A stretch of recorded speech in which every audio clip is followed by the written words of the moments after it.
ওসমান হাদি ভাই বিচার আপনারা কবে করবেন, কিভাবে করবেন, সুস্পষ্ট রোড ম্যাপ জাতির সামনে হলো প্রকাশ করুন।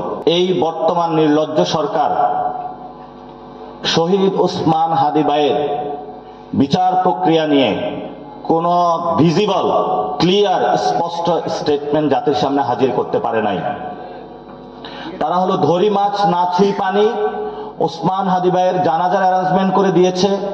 অতটুকুই কিভাবে জনগণের ক্ষোভকে শেষ করা যায় এটা হলো তাদের একটা কায়দা কানুন ছিল।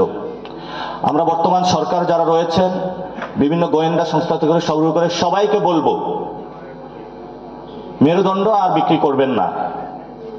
আমাদের ভাই এই বিশ্ববিদ্যালয়ের সন্তান ইনসাফের রাজত্বের বাণী যিনি প্রচার করেছেন, কিভাবে পেশি শক্তি রাজনীতির টাকার খেলাকে বন্ধ করে সুন্দর ক্যাম্পেইনের আমাদেরকে দিয়ে গিয়েছেন, নতুন বাংলাদেশের স্বপ্ন দিয়েছেন, সেই ওসমান হাদি ভাইয়ের বিচার আপনারা কবে করবেন, কিভাবে করবেন, সুস্পষ্ট রোড ম্যাপ জাতির সামনে হলো প্রকাশ করুন।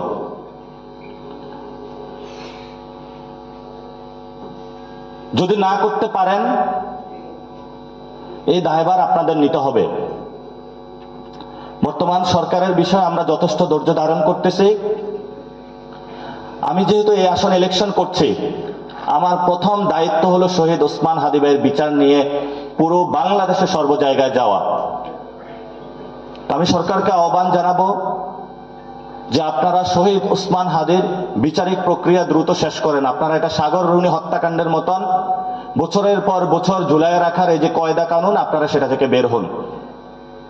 এবং আমি সকল দলের প্রতি আহ্বান জানাবো, ইনকিলাব মঞ্চের ছোট ভাইয়েরা দিনের পর দিন মিছিল করে যাচ্ছেন, কষ্ট করে যাচ্ছেন শহীদ ওসমান হাদি ভাইয়ের বিচার চেয়ে।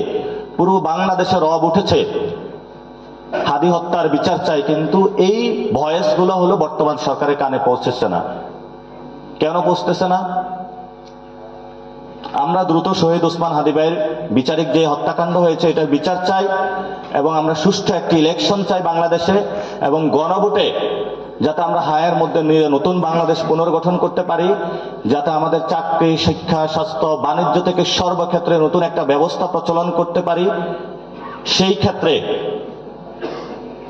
আপনারা যথাযথ উদ্যোগ নেবেন, কারণ বাংলাদেশ যখন হেরে যায় তখন একমাত্র বাংলাদেশের ভরসা হয়ে দাঁড়িয়ে থাকে ঢাকা বিশ্ববিদ্যালয়। আপনাদের ঢাকা বিশ্ববিদ্যালয়ের কাছে বড় ভূমিকা রয়েছে। আপনারা যদি রাষ্ট্রকে পুনর্গঠনে এগিয়ে আসেন, বাংলাদেশ কখনো হারবে না, বাংলাদেশ কখনো ভারতের কাছে মাথা নত করবে না ইনশাআল্লাহ। সেই যাত্রায় আপনাদেরকে সালাম জানিয়ে এবং সংগ্রামী